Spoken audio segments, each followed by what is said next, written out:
Majaribu wakati mwingine ni mitihani ambayo mtu anapitia katika maisha yake duniani.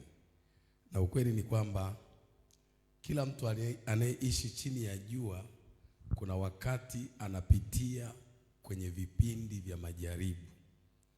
Majaribu si kwa ajili ya waliookoka peke yake, lakini majaribu yanawapata watu wote. Tofauti ya mtu aliyeokoka na mtu ambaye hajaokoka katika majaribu ni kwamba Mungu huwaokoa wamchao na majaribu, lakini wale ambao hawamchi Mungu wakati mwingine huingia kwenye majaribu na majaribu yakawashinda na wakafia kwenye majaribu.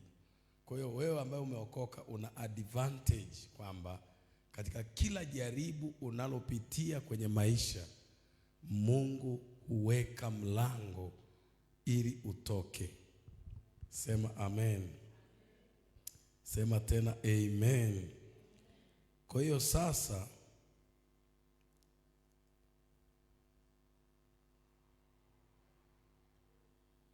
ukimya wa Mungu wakati wa majaribu. Sasa swali ni kwamba unafanya nini wakati Mungu yuko kimya saa ya majaribu yako? Unaenda kuhadisia majirani.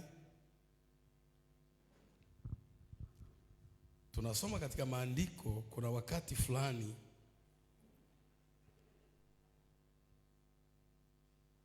Mfalme Sauli alikuwa na majaribu. Sema majaribu.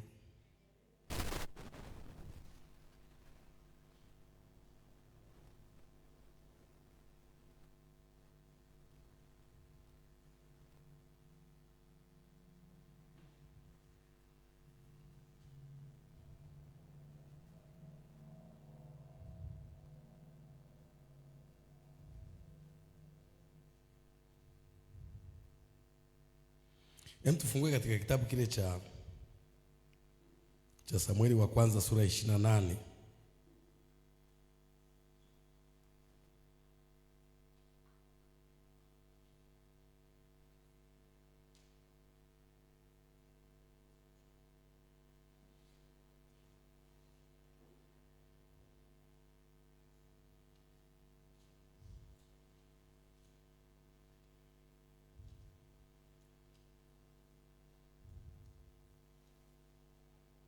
Katika Samueli wa kwanza sura ya 28.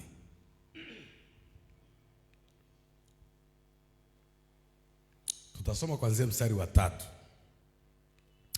Biblia inasema, basi Samueli alikuwa amefariki dunia, nao Israeli wote walikuwa wamemwomboleza na kumzika huko Rama ndani ya mji wake mwenyewe.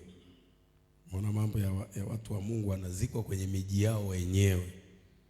So unaenda kuzikwa kwenye makaburi ya mababu ambao walikuwa waabudu miungu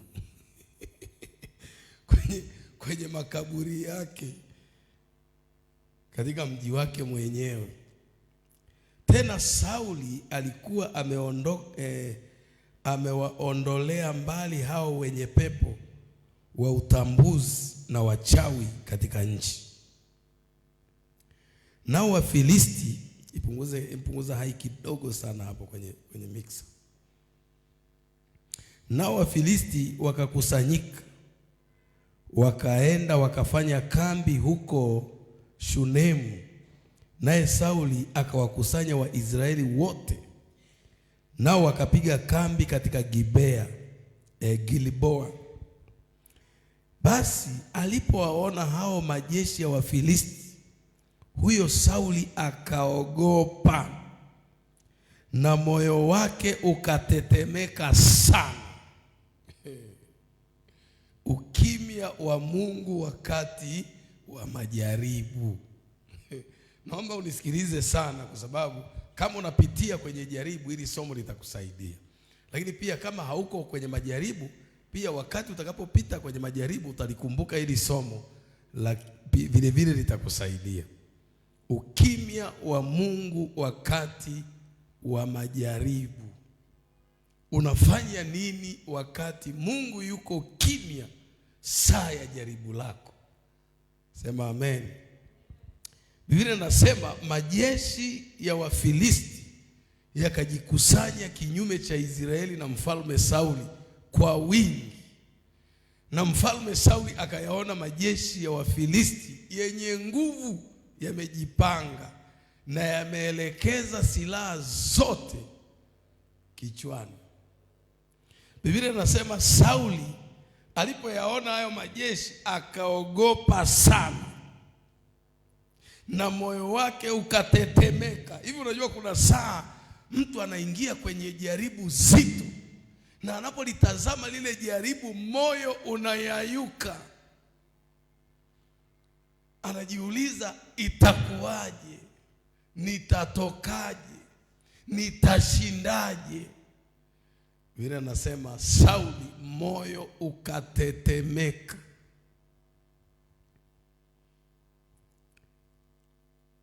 Maandiko yanasema mstari wa 6, lakini Sauli alipouliza kwa Bwana, Bwana hakumjibu, wala kwa ndoto, wala kwa Urimu, wala kwa manabii.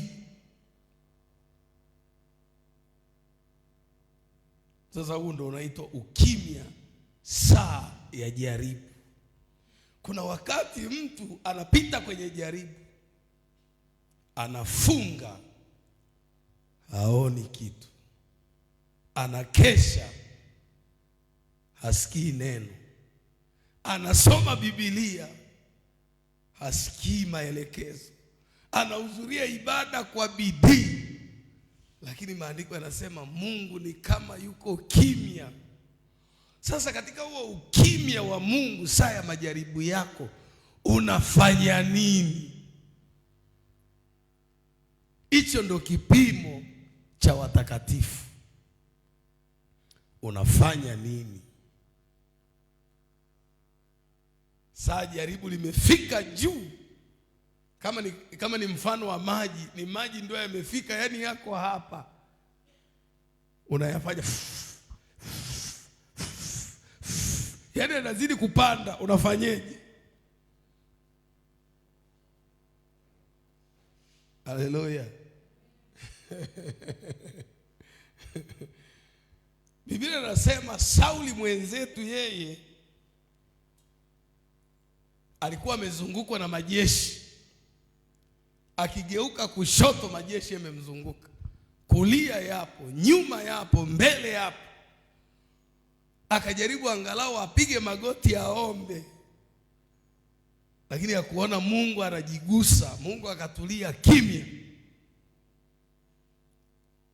akasubiri pengine atatokea nabii ampe unabii kwa neno la Bwana. Kimya. Na unajua sasa watu wanapenda sana unabii tangu zamani. Unaweza kuona Sauli naye alikuwa anatazamia aje apewe unabii, lakini Biblia inasema hata nabii ya kutokea. Akalala pengine sasa labda Mungu anaweza akamwonyesha hata ndoto. Hakuna cha ndoto, hakuna cha maono. Anga liko kimya, ardhi iko kimya, kitanda nacho hata useme ukilalie hakisemi, hakioteshi ndoto. Mambo yamekuwa kimya. Unafanya nini? Unafanya nini wakati Mungu yuko kimya saa ya jaribu lako? Na wakati mwingine mtu unapopita kwenye jaribu ni kama watu wanakuacha peke yako.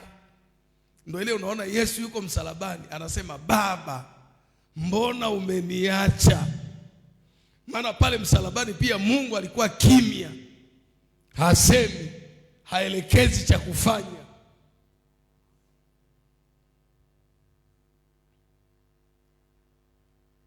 Wakati unadaiwa kodi ya nyumba, kuna mama mmoja hapa Arusha nafikiri, ile mama alionekana shujaa kwa watu walioona posti yake kwenye mitandao. Watu wakamchangia pesa nyingi. Nafikiri na nyinyi mliona huyu mama, walikuwa wanadaiwa yeye na mume wake kodi ya nyumba. pesa nyingi, sio alikuwa anadaiwa sio miezi 6 sio miezi mingapi sikumbuki. Sasa yule baba mwenye nyumba, wakati yule mume wa yule mama wanaodaiwa kodi akienda kwenye shughuli zake, yule baba anakuja nyuma anamwambia, wewe lala na mimi na wasamee deni la kodi. Lala tu na mimi mara moja tu. Mwanamke akaweka ngumu. Wakati huo walikuwa wanatafuta pengine majibu ya pesa huku na huko, watu wamewaacha, mambo yako kimya, hakuna mlango wa kutokea. Unafanya nini? Unachukua maamuzi gani? Yule story inasema yule baba akaendelea kumfuatilia yule mke wa mtu. Baada yule mama akaweka ngumu na akamshirikisha na mume wake kwamba huyu baba ananitaka eti kwa lengo la kunisamee kodi ya nyumba.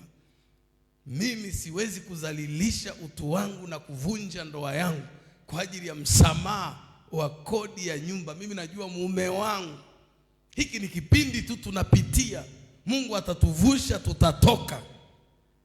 Sema amen. Taarifa zikawafikia waandishi wa habari. Habari ikavuma mtandaoni. Mama akaonekana shujaa sana, amefanya maamuzi sahihi wakati wa ukimya, wakati watu wote wamewaacha, wakati mwenye nyumba anajaribu kuvunja ndoa yake kwa sababu ya deni. Mama akasema, hakika sitafanya kama Sauli. Biblia inasema wakati Sauli anatafuta maelekezo na Mungu amenyamaza kimya, akaamua kwenda kwa mganga wa kienyeji. Kuna mama mmoja aliwahi kuja hapa kanisani, ni mshirika wa makanisa yetu haya ya Kipentekoste. Niliwahi kuhubiri pale kanisani kwao siku moja, na nikawa nimetaja kosa fulani kama mtu amelifanya apite mbele atubu, lakini hakutoka, akanyamaza. Lakini Mungu akaendelea kumfuatilia na ile dhambi. Siku moja akafunga safari kutoka huko alikotoka, akaja kanisani hapo. Baada ya ibada akanifuata ofisini. Akaniambia, mchungaji, nimekuja nitubu kwa sababu ulihubiri 1, 2, 3 na ukaita watu mbele waje watengeneze, lakini mimi nikagoma, sikutoka. Ulifanyeje? Kwa kweli mimi nimeolewa, naishi na mume wangu, tumejenga. Lakini sasa mume wangu amemleta dada yake pale ambaye ni wifi yangu. Mume wangu anamsikiliza yeye kila kitu. Hata ningeweza kusemaje, mume anielewi kabisa, anamsikiliza dada yake. Mpaka saa nyingine hela ya matumizi anamwachia dada yake ndo anipe mimi. Yaani mimi nikawa na uchungu, mbona mimi ndo mama mwenye nyumba, ameokoka. Unafanya nini saa ya ukimya wa Mungu katika jaribu lako?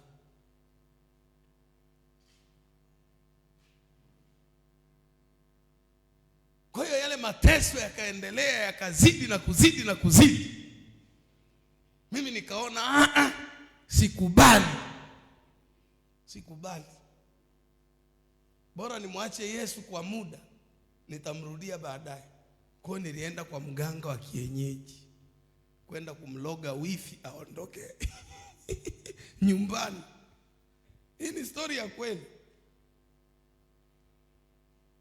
Ukimya wa Mungu saa ya jaribu. Unafanya nini wakati Mungu yuko kimya katika kujaribiwa kwako? Kwa akaenda kwa mganga. Na nikamuuliza, kwa hiyo sasa mganga alikupa nini? Anasema mganga sio aliniambia nichukue mavi, sio nifanye nini ili yani vitu vya ajabu kabisa. Kaenda kwa mganga. Kwa sababu wifi, jaribu la wifi limemzidi. Ameshindwa kuvumilia, na kila akiomba anaona Mungu hajibu. Mungu mfukuze wifi nyumbani, wifi hatoki, yupo tu. Unajua, wakati mwingine ukiwa na amani, ukiwa na furaha, unapata pesa, una afya, unaweza ukajigamba una Mungu. Kipimo kinachoweza kuonyesha kweli una Mungu wa kweli ni saa ya jaribu. Tena katika saa hiyo ya jaribu, Mungu anyamaze, atulie kimya. Vile nasema Mungu akamwahidi Ibrahim kwamba nitakupa uzao, na kupitia uzao wako mataifa yatajibarikia. Uzao wa viuno vyako kupitia mke wako Sara.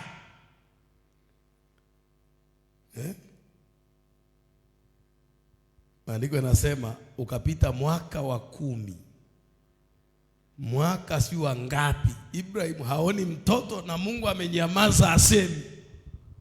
Yaani story ya Mungu kuhusiana na Ibrahim kupata mtoto kwa Sara ni kama vile Mungu kwanza amesahau, ni kama vile Mungu ameahirisha, ni kama vile Mungu hakumbuki, ni kama vile Mungu hakuwahi kusema.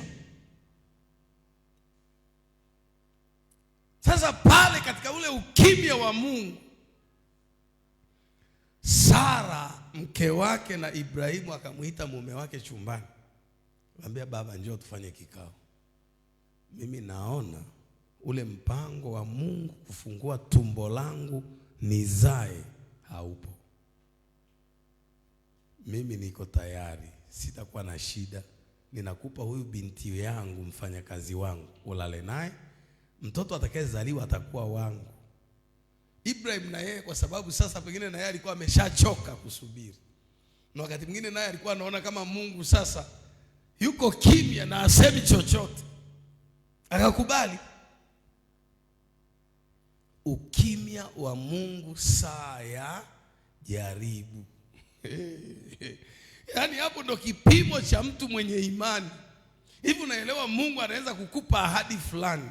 Wakati unaisikia ile ahadi ni kama hilo jambo linatimia leo au kesho, haipiti mwaka, lakini unaweza ukasubiri hata miaka 20.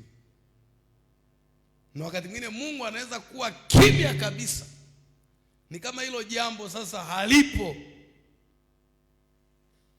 Sasa katika hiyo hali ya Mungu kuwa kimya, unachukua hatua gani? Unafanya nini wakati Mungu yuko kimya saa ya jaribu?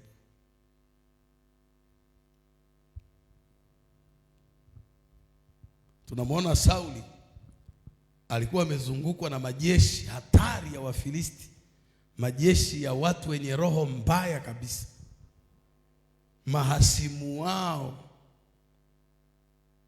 Biblia inasema Sauli akatetemeka, akaenda hekaluni angalau aombe apate maelekezo, lakini Mungu hakumjibu kwa ndoto, kwa Urimu wala kwa nabii. Katika ile hali ya Mungu kuwa kimya, Sauli akashindwa kuendelea kusubiri, akaamua kwenda kwa mganga wa kienyeji ili akapate maelekezo cha kufanya ni nini. Matokeo yake alipoenda kwa mganga wa kienyeji akapata habari mbaya kwamba leo unakufa. Tena haufi peke yako, unakufa wewe na mtoto wako Yonasan, pamoja na majeshi ya Israeli wengi watakufa. Habari mbaya. Sikiliza.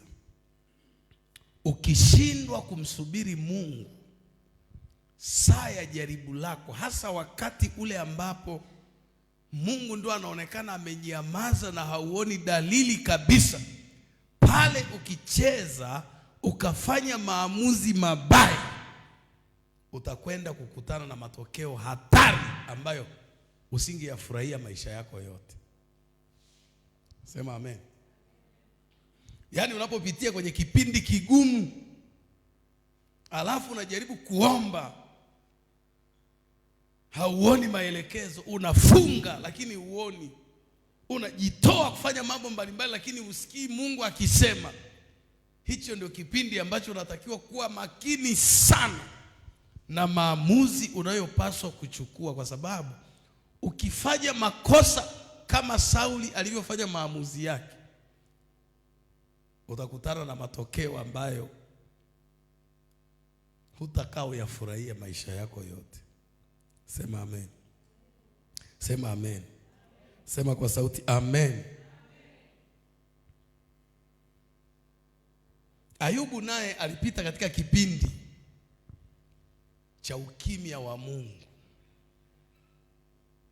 Lakini tofauti na Sauli, tofauti pia na Ibrahim, tunamwona Ayubu anazungumza haya maneno katika kitabu kile cha Ayubu sura 23 mstari wa 8 na wa 10. Biblia inasema, lakini yeye anajua njia niendeayo, akiisha kunijaribu nitatoka kama dhahabu. Sema amen.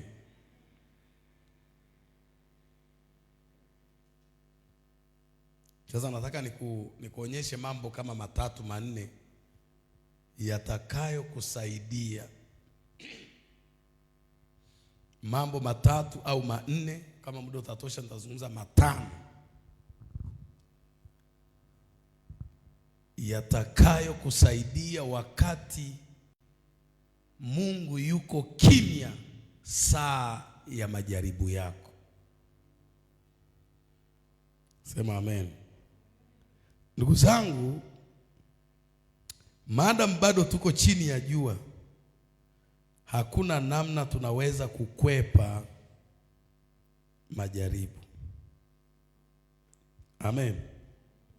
Hakuna namna tunaweza kukwepa majaribu. Yapo tu, hayakwepeki. Utakutana nayo kwenye ndoa, utakutana nayo kazini, utakutana nayo kwenye biashara, utakutana nayo kwenye masomo yako, utakutana nayo popote, hata barabarani, utakutana nayo nyumbani, utakutana nayo kwa ndugu zako. Yaani majaribu yapo, yanaweza kutokana na mume wako, mke wako, wazazi wako. Lakini swali, je, unachukua hatua gani au maamuzi gani wakati Mungu yuko kimya saa ya majaribu yako? Bwana asifiwe sana. Bwana asifiwe. Ukimya wa Mungu saa ya jaribu. Na hicho ndo kipimo ambacho kinaweza kuonyesha kweli wewe ni mwenye haki.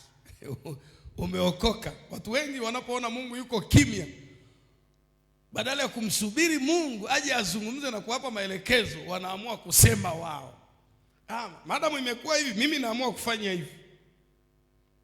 Maadamu imekuwa hivi, mimi naacha hii ndoa. Mungu yuko kimya, jaribu la Mungu, amesubiri sauti ya Mungu. Mungu asemi, Mungu haelekezi kwa ndoto, haelekezi kwa maono, haelekezi kwa nabii, kimya.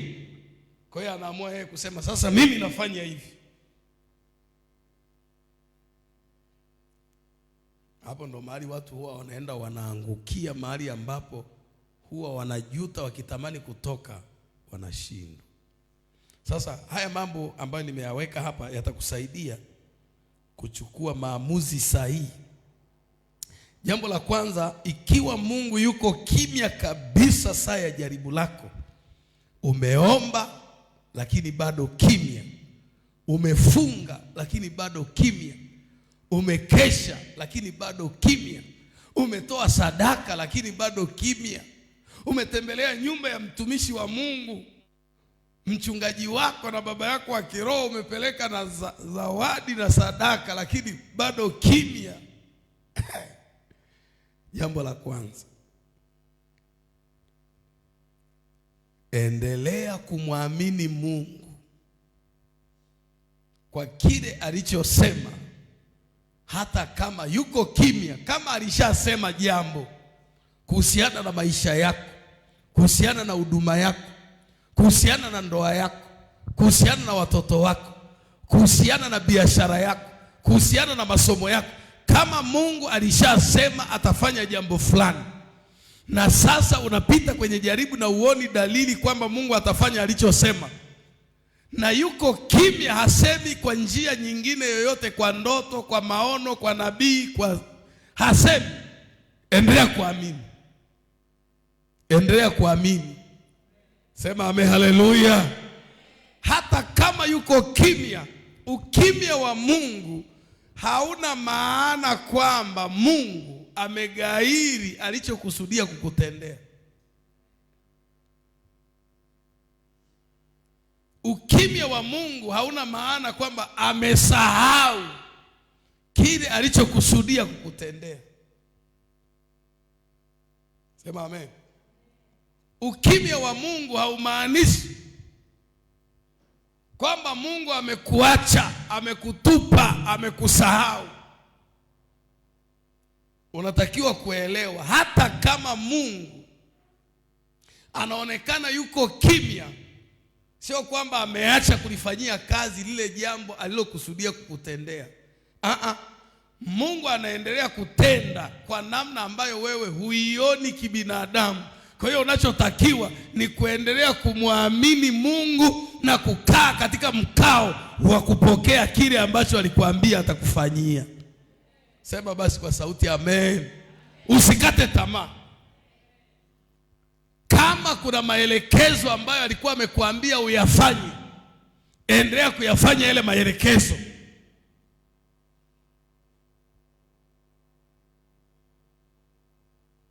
Kwa sababu katika ile hali ya jaribu lako na Mungu kuonekana yuko kimya, kama utaendelea kuzingatia ukimya wa Mungu, utaingia kwenye hatari ya kufanya maamuzi feki. Au kuna hatari pia ya kufuata sauti ya udanganyifu. Kwa sababu pia kama shauku yako ni kusikia sauti ya Mungu, nakwambia hivi, ibilisi anaweza kuja na akasema na wewe. Biblia inasema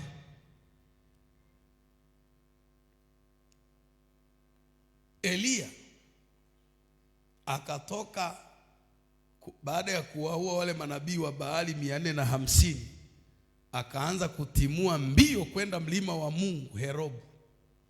Maandiko yanasema akafika katika mlima wa Mungu, akaingia kwenye pango la maombi. Ndani kabisa Elia yuko kwenye maombi, anasubiri Mungu aseme maelekezo. Wakati anasubiri pale, Biblia inasema likatokea tetemeko zito, lakini Mungu hakuwepo pale. Ukashuka mpaka moto, miamba ikapasuka, upepo mkali ukavunja miti, lakini Mungu hakuwepo pale.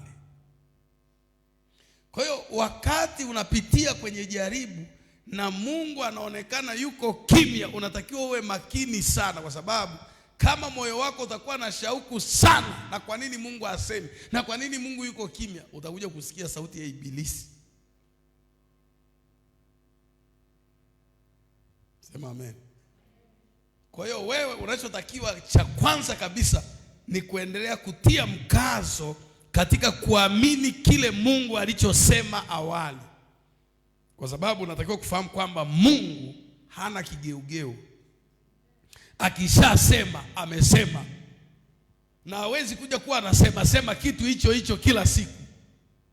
Unajua wanadamu tuna tabia mpaka tuamini, tunataka tusisitizwe jambo lile kila siku. Na ndio maana tunawasisitiza kuja kanisani kila siku. Kwa sababu tukiwaacha mje mara moja kwa mwezi, mtarudi nyuma wote. Bwana Yesu asifiwe sana. Kwa hiyo Mungu yeye akishasema tu mara moja yeye katika uwezo wake anajua lile jambo alilokwisha kulisema limekwisha kuwa. Lakini katika hali ya ubinadamu tunaona kama vile mbona kama lile jambo halipo.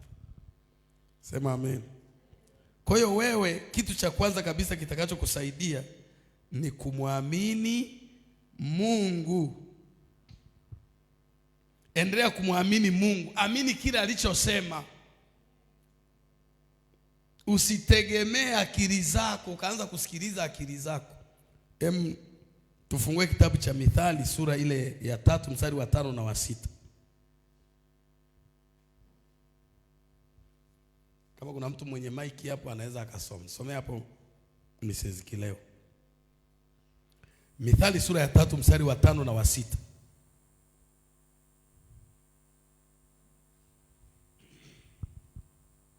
Kama Mungu alisema atakuponya, endelea kuamini kwamba utaponywa.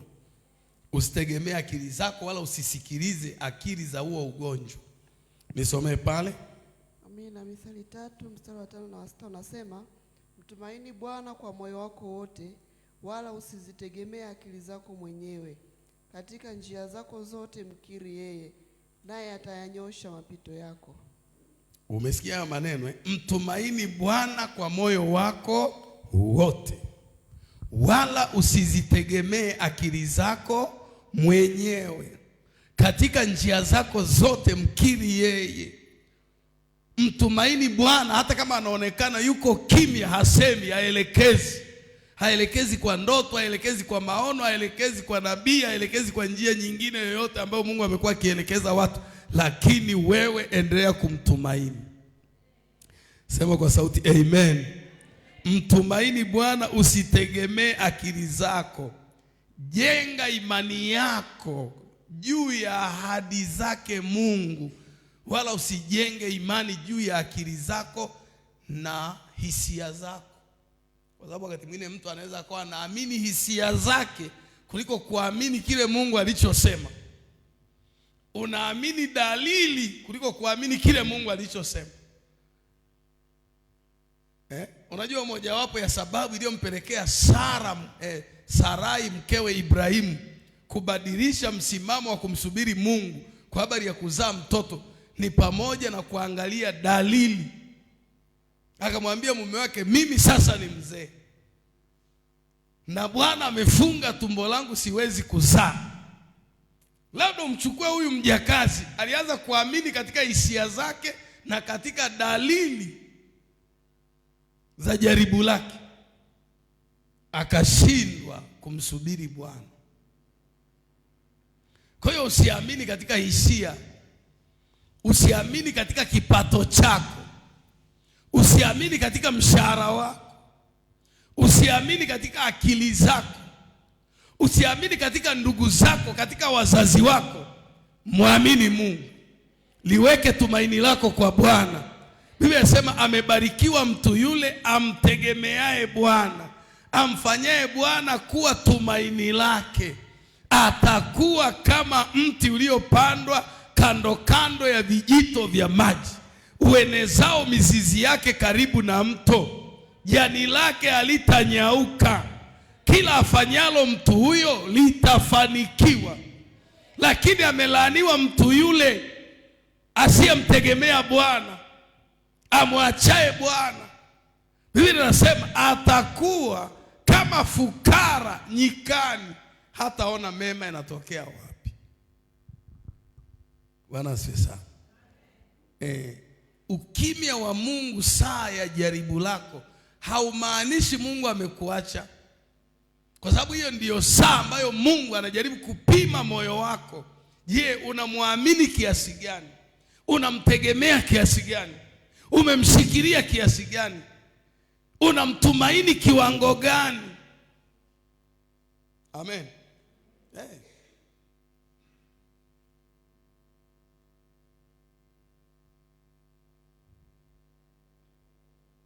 Ndio maana anasema usizitegemea akili zako. Manake usiziamini akili zako.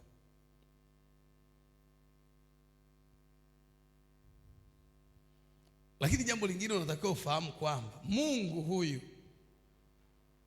ni mwaminifu kwa ahadi zake, na ndio maana unatakiwa uzitegemee ahadi zake na sio hisia zako. Mungu ni mwaminifu kwa ahadi zake hata kama hisia zako zinajaribu kukuonyesha kwamba hali ni mbaya. Unajua hisia inaweza kukwambia ni hapa umeisha, hapa yaani utakoma, hapa utoki, hapa umekamatwa, hapa umemezwa, hapa unakufa. Hizo ni hisia, lakini ahadi za Bwana zimesimama pale, zilizo na mihuri kwamba Mungu ni amina na kweli. Sema kwa sauti amen. Kabisa. Ahadi zake zinasema hutakufa, hata kama hisia zinakwambia utakufa. na akili za watu na madaktari zinakwambia utafariki muda mfupi, wewe muamini Mungu. Sema amen. Muamini Mungu. Afanyaye yasiyokuwako kana kwamba yapo. Yeye aliyemfanya Sauli muuaji kuwa mhubiri mkubwa na mtume aliyefanya kazi kuliko wote. Wewe unaweza ukaamini Sauli aliyekuwa muuaji akawa mtume mtenda kazi kuliko mitume waliotembea na Yesu? Sasa kwa nini ukate tamaa? Usikate tamaa. Nasema usikate tamaa. Usikate tamaa. Hata kama unaona Mungu yuko kimya, unatakiwa ufahamu kwamba Mungu hayuko kimya. Hicho ni kipindi chako cha kupita katika bonde la uvuli wa mauti. Usiogope.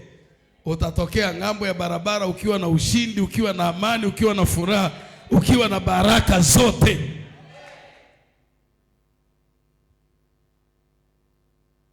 Bwana asifiwe tena.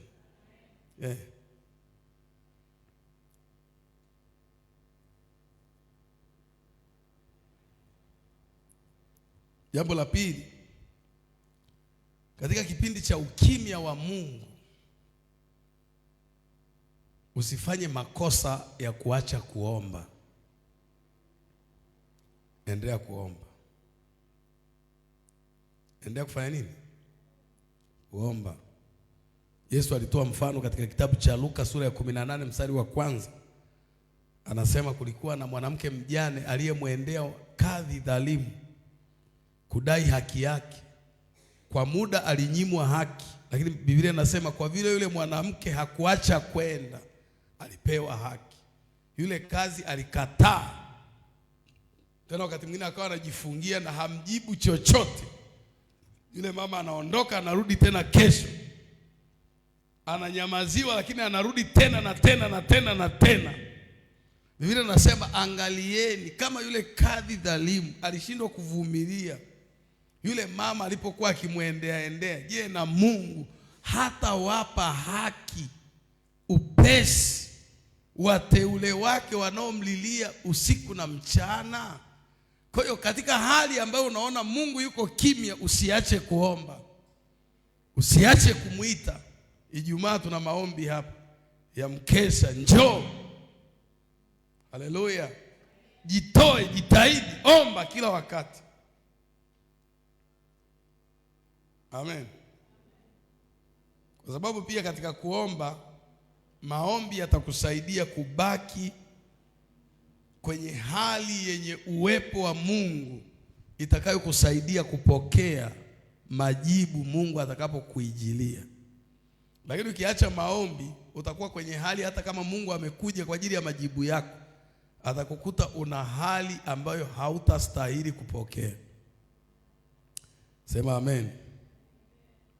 Kwa hiyo hata kama majibu yamechelewa, usiache kuomba. Endelea kuomba, endelea kumtafuta Bwana, Mungu atafanya.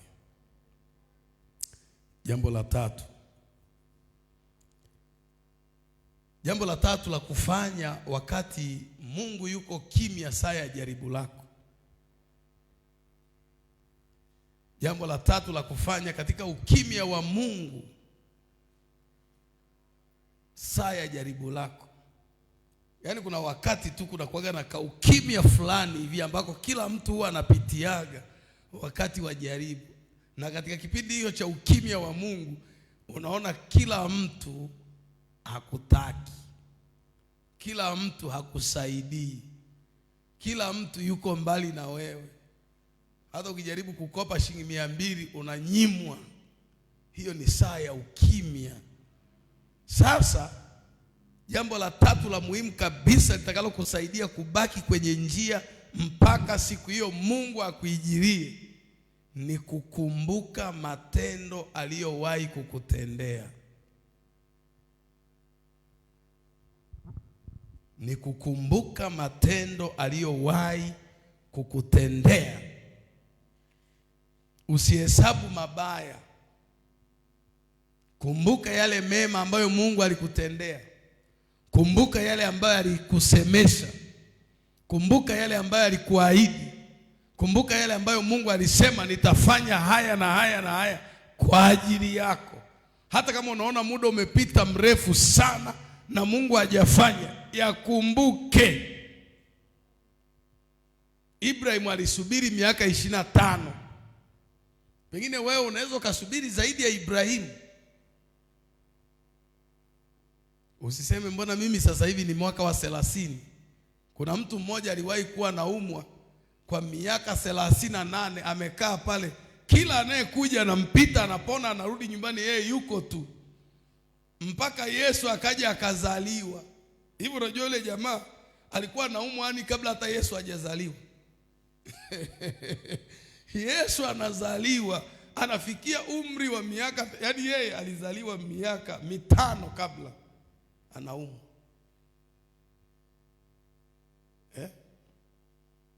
Biblia inasema alikuwa hawezi, miaka 35 amepooza, miaka 38.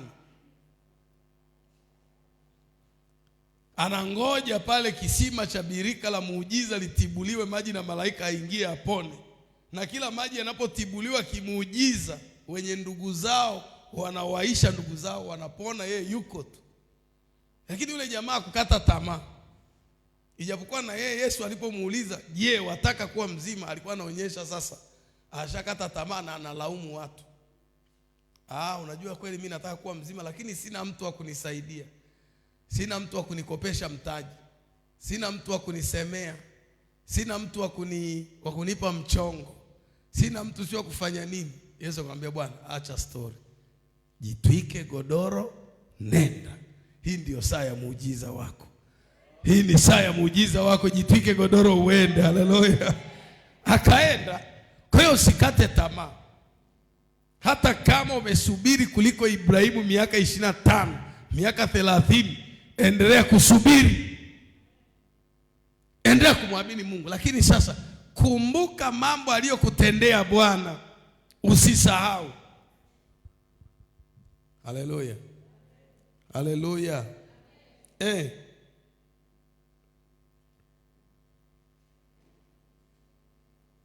Nisomee kitabu kile cha Zaburi ya 77 mstari wa 11 na wa 12.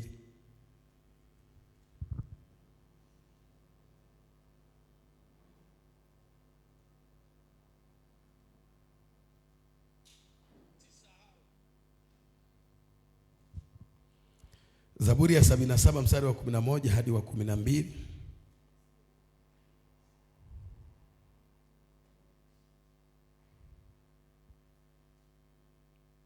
Zaburi ya 77 mstari wa 11 na wa 12. Washa maiki ya kusomea.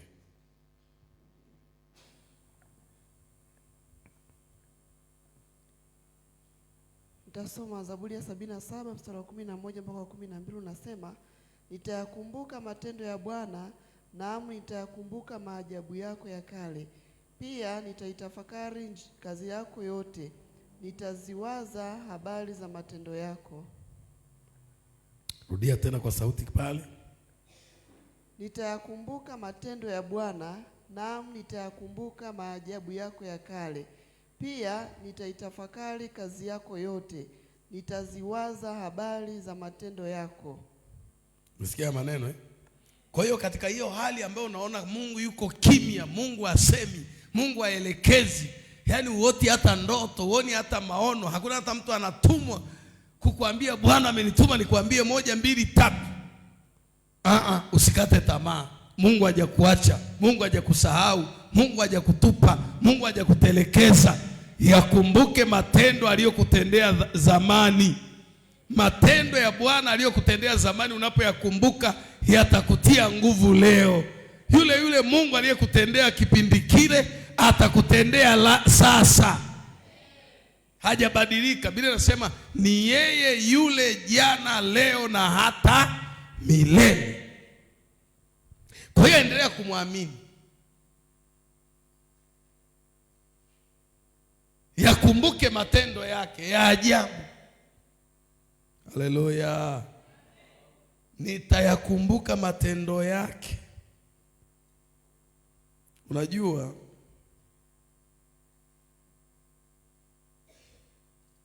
Moja ya mambo ambayo Mungu alikuwa amewaonya sana wana wa Israeli ni kujihadhari wasiyasahau matendo ya Bwana.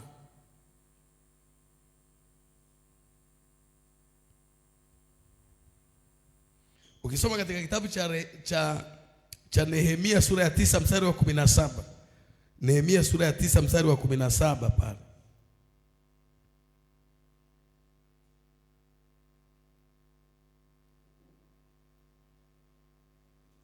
Kwa sababu pia kujisahaulisha matendo ya Mungu ambayo alikutendea ni kutokutii.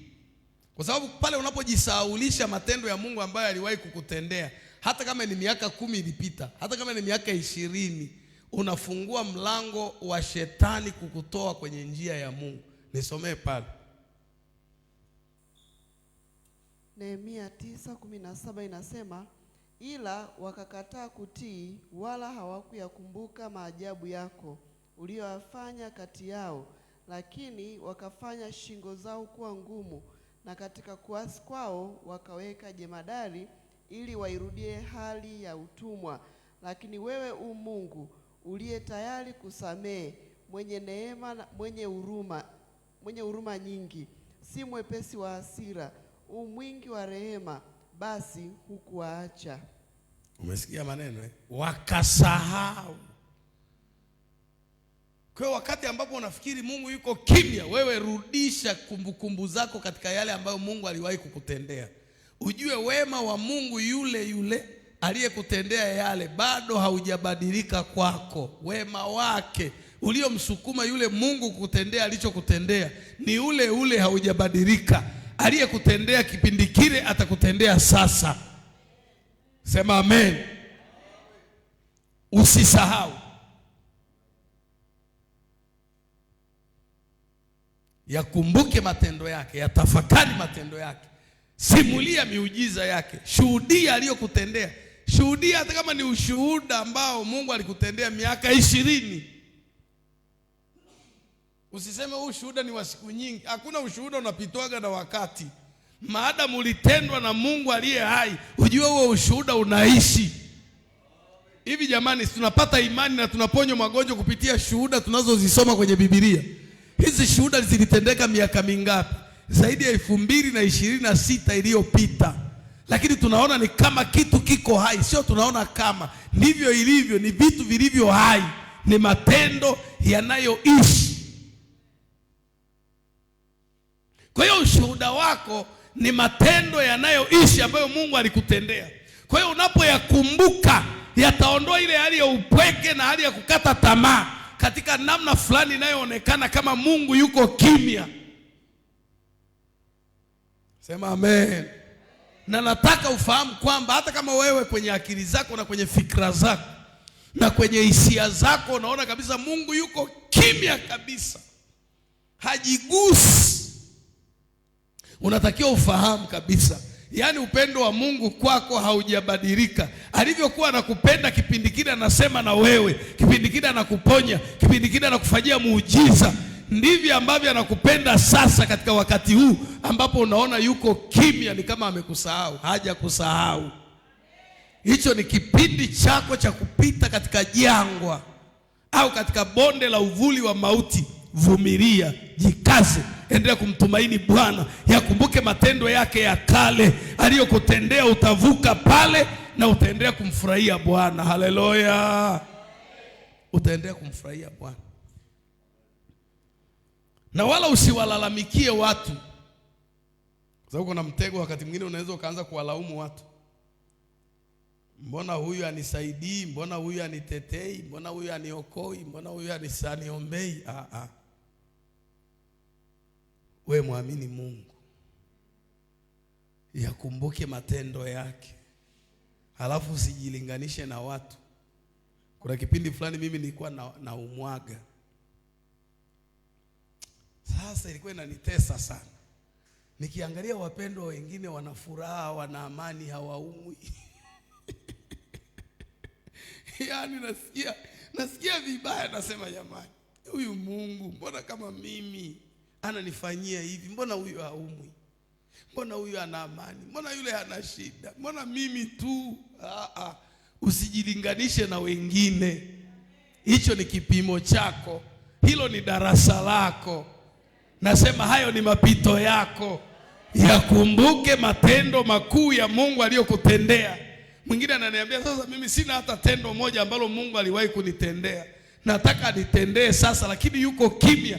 Yasome matendo aliyowatendea wengine kwenye Biblia.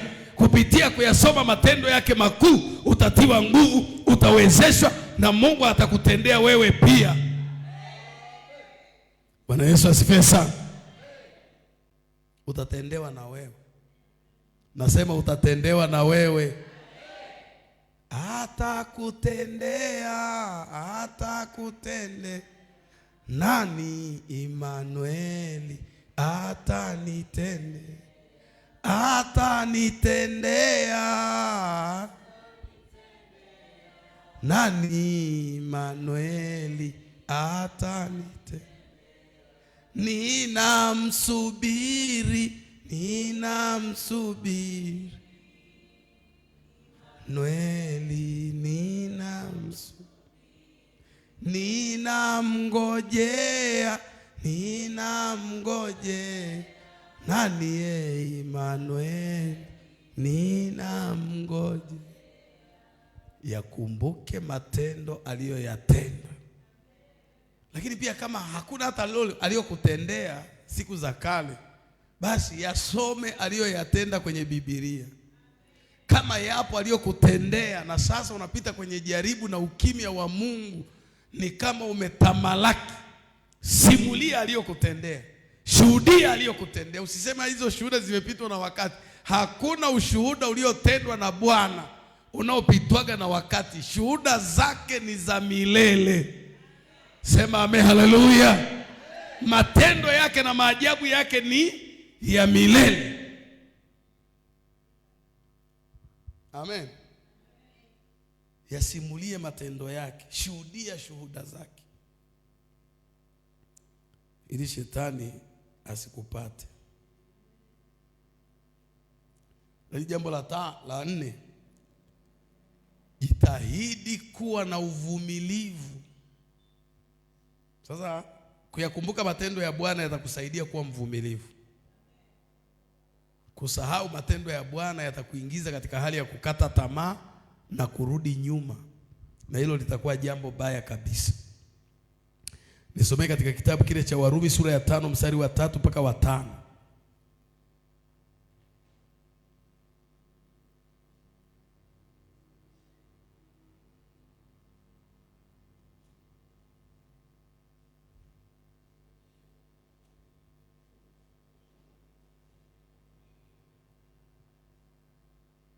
Fungua maiki ya kusomea pale. Warumi sura ya 5 mstari wa 3 mpaka wa 5 unasema, wala si hivyo tu, ila namfurahi katika dhiki pia, mkijua ya kuwa dhiki kazi yake ni kuleta saburi, na kazi ya saburi ni uthabiti wa moyo, na kazi ya uthabiti wa moyo ni tumaini, na tumaini halitahayarishi, kwa maana pendo la Mungu limekwisha kumiminwa katika mioyo yetu na Roho Mtakatifu tuliyepewa sisi. Kwa hiyo endelea kuvumilia na endelea kufurahi, ukijua kwamba haya majaribu unayoyapitia yatazalisha kitu kinaitwa saburi, na kazi ya saburi itakutengenezea tumaini ambalo litakufanya usiaibike.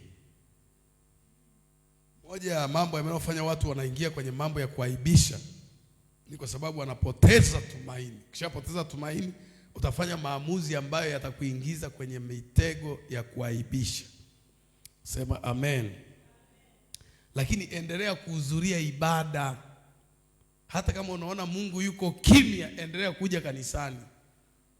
Endelea kufanya huduma, endelea kumtumikia Mungu hata kama usikii watu wanakushangilia, watu wanakusifu kwa kile unachofanya. Wewe endelea kufanya. Amen. Endelea kufanya. Endelea kutenda. Endelea kufanya. Endelea kutenda. Sema amen. Lakini mwisho unapaswa kufahamu kwamba Mungu anaendelea kufanya kazi hata kama wewe unaona yuko kimya. Yesu anasema Baba yangu anafanya kazi hata sasa. Baba yangu anafanya kazi hata lini? Hata sasa. Kwa hiyo lazima ufahamu kwamba Mungu anafanya kazi hata sasa. Hata hiyo saa unayoona yuko kimya anafanya kazi.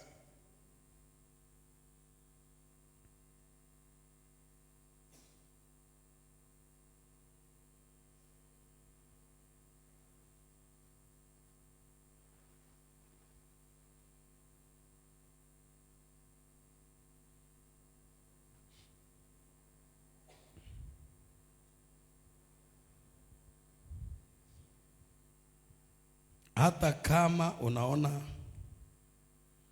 unaona ukimya, elewa kwamba katika huo ukimya bado Mungu yupo anafanya kazi. Mungu yuko anafanya kazi.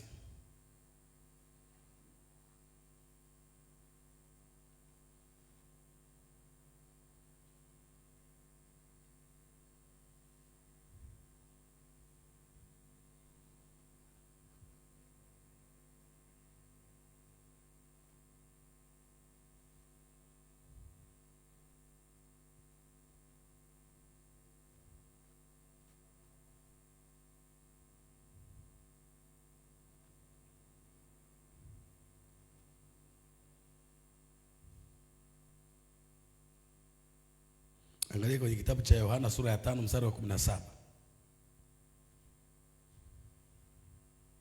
Kwa hiyo usidanganywe na shetani kwamba Mungu amenyamaza kimya kwa hiyo hafanyi chochote. Katika huo ukimya kuna kitu anafanya. Katika huo ukimya kuna kazi inaendelea. Katika huo ukimya kuna kazi inafanyika. Kwa hiyo usidanganywe. Yohana sura ya 5 mstari wa 17 nisomee pale. Yohana 5:17 inasema, akawajibu, Baba yangu anatenda kazi hata sasa, nami ninatenda kazi. Umesikia? Baba yake Yesu ambaye ni Mungu Baba, muumba wa mbingu na nchi, anatenda kazi hata sasa. Haitoshi tu hiyo, hata Yesu mwenyewe naye anatenda kazi hata sasa. Kwa hiyo usidanganywe na huo ukimya. Katika huo ukimya kuna kazi za Mungu zinaendelea kwenye maisha yako. Jamani, Yesu si alikuwa anaona kama Baba amemwacha msalabani?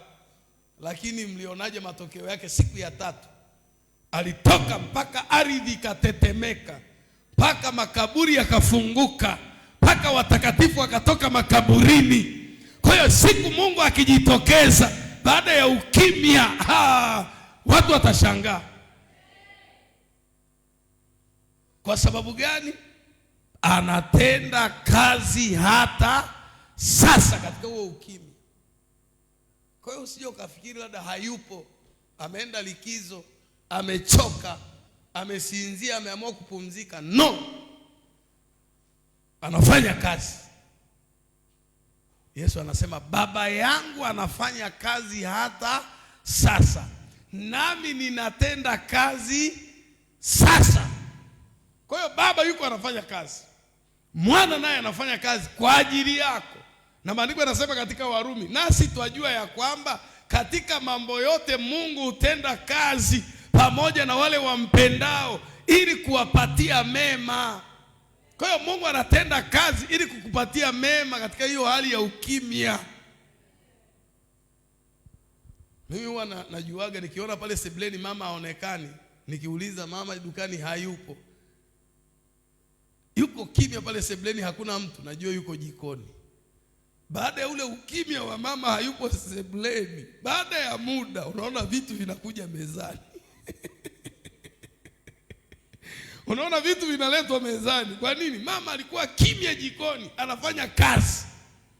Baada ya muda tunapiga vitu mbavuni. Kwa hiyo tulia, Mungu yuko kazini. Yesu akiwa enzini, mambo sawa sawa, mambo sawa sawa, mambo sawa sawa. Yuko enzini. Shida sasa ni pale sisi wanadamu huwa tunaona kama vile yani hapa kwa kweli mchungaji naye ni kama anatudanganya. Jamani, ukimya huu kweli Mungu anafanya kazi? Kazi gani hiyo? Mbona mimi sioni? Huwezi kuiona. Fungua kitabu cha Mhubiri. Mhubiri sura ya 4.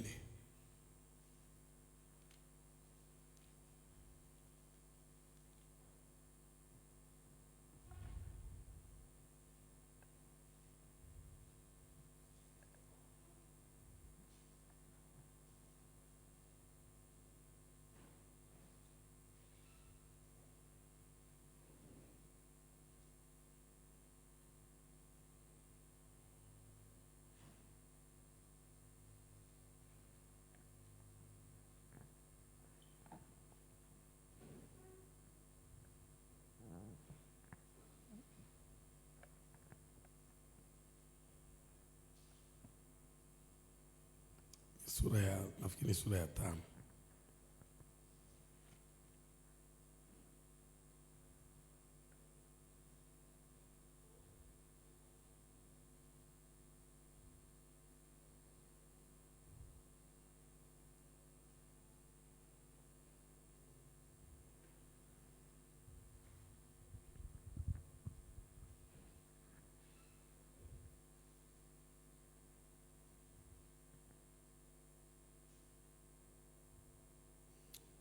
Andiko mbona kama linanipotea hapa.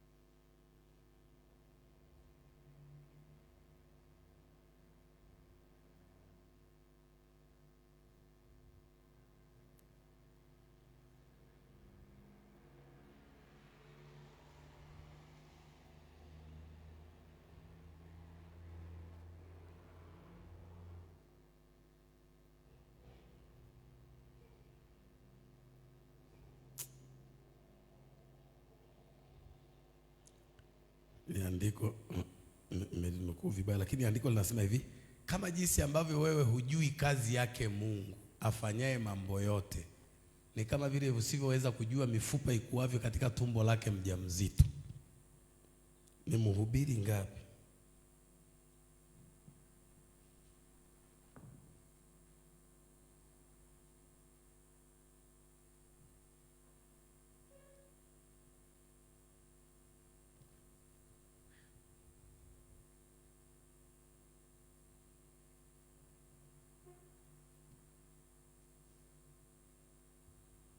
Kwa hiyo katika ule ukimya Mungu anaendelea kutenda kazi. Biblia inasema baba yangu anatenda kazi hata sasa, nami ninatenda kazi. Haleluya.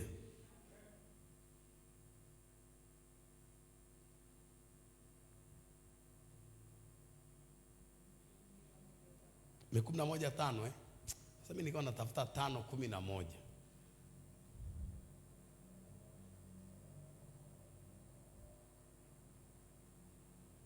Nisomee hapo mama kileo Mhubiri 11:5. Jamani, katika huo ukimya kuna kazi ya Mungu inaendelea. Wamama wajawazito mtaniunga mkono. Kuna saa mimba ya mama, hata mama mjamzito hawezi kujua hata kama kuna kitu kinaendelea huko tumboni. Panakuwa kimya tu. Baada ya miezi kadhaa ndo unaanza kusikia kitoto kinaanza kurusha ngumi, kinarusha mguu. Msoma hapo. Amina. Mhubiri 11:5 inasema, kama vile wewe usipojua njia ya upepo ni ipi, wala jinsi mifupa ikuavyo tumboni mwake mjamzito, kadhalika huijui kazi ya Mungu afanyaye mambo yote. Huwezi jua kazi ya Mungu afanyaye mambo yote. Kwa hiyo katika hiyo hali ya ukimya, Mungu yuko kazini anafanya. Mwanamke mjamzito akishapokea mimba, kuna saa vitu vinakuwa ni kama havionekani vinafanyaje kazi huko, lakini unakuja kushangaa amezaa mtoto ana mifupa, hapo unajiuliza hiyo mifupa iliyotaje tumboni? Kwa hiyo katika hiyo hali unaona ukimya, saa ya jaribu, Mungu yuko kazini. Endelea kumwamini, endelea kumtegemea, usiache kuomba. Yakumbuke matendo yake ya zamani aliyokutendea, endelea kuyakiri, endelea kuyashuhudia, yatangaze, waambie watu utamuona Mungu. Nasema utamuona Bwana. Haleluya. Tusimame.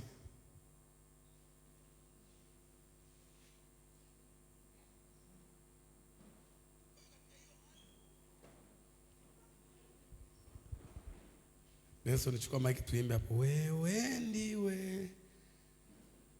Haleluya. Wewe ndiwe unayetuwezesha, mkono wako umetushikilia, Ramasheterebando. hata sasa unatusaidia. Oh, Yesu. Mungu mwenye nguvu, Baba wa milele, Yesu. Hakuna Mungu kama wewe. Wewe ndiwe. Wewe ndiwe unayetuwezesha, Mkono wako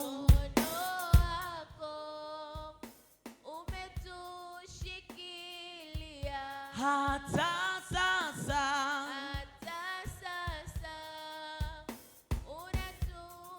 unatusaidia. Mungu mwenye nguvu, we Baba, Baba wa milele, hakuna Mungu kama wewe. Mungu mwenye nguvu, mwenye nguvu. oh Baba, Baba wa milele. hakuna Hakuna Mungu kama wewe. Mungu kama wewe. Wewe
Sema Bwana Yesu, asante. Kupitia somo la jioni ya leo, nimetambua ya kwamba unaniwazia yaliyo mwema. Hata katika hali hii ya ukimya, haujaniacha, haujanisahau, haujanitupa.